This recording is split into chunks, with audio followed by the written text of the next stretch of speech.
अस्सलामुअलैकुम, welcome back to my channel. कैसे हैं आप सब? उम्मीद करती हूँ सब ठीक ठाक होंगे।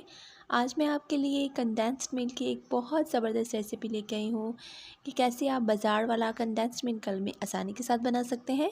चलिए जी रेसिपी को स्टार्ट करते हैं। बिस्मिल्लाहिर्रहमानिर्रहीम। एक छोटे से पैन में मैं 2 कप मिल्क ऐड करूँगी। मैं यहाँ पर पैकेट वाला मिल्क यूज़ कर रही हूँ।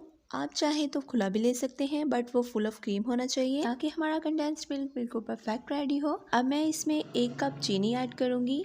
चीनी डालने के बाद अब हमने इसको मिक्स करना है ताकि हमारी चीनी डिज़ोल्व हो जाए। जब हमारी चीनी डिज़ोल्व हो जाएगी तो अब हम इस पॉइंट पर इसको 5 मिनट के लिए छोड़ देंगे और चूल्हे का फ्लेम मैं बिल्कुल लो कर दूंगी। 5 मिनट हमारे हो चुके हैं और आप देख सकते हैं कि हमारा जो कंडेंस्ड मिल्क है वो हल्का सा थिक होना शुरू हो चुका है। इस पॉइंट पर मैं चूल्हे का फ्लेम हाई कर दूंगी और हाई फ्लेम पर मैं इसको अब कुक करूंगी। और इस दौरान आपने चम्मच को मसलसल चलाना है ताकि हमारा कंडेंस्ड मिल्क बिल्कुल परफेक्ट रेडी हो और इसकी गुठलियाँ ना बने।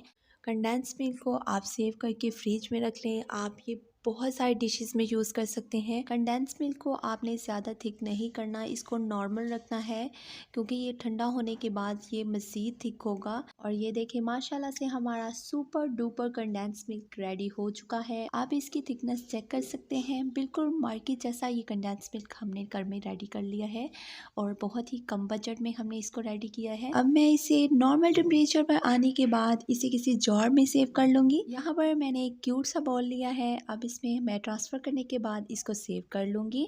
अगर आपको मेरी ये एफर्ट पसंद आए तो मेरी वीडियो को लाइक, चैनल को सब्सक्राइब और बेल आइकन को प्रेस करना मत भूलिएगा ताकि आपको मेरी आने वाली हर वीडियो का नोटिफिकेशन मिलता रहे।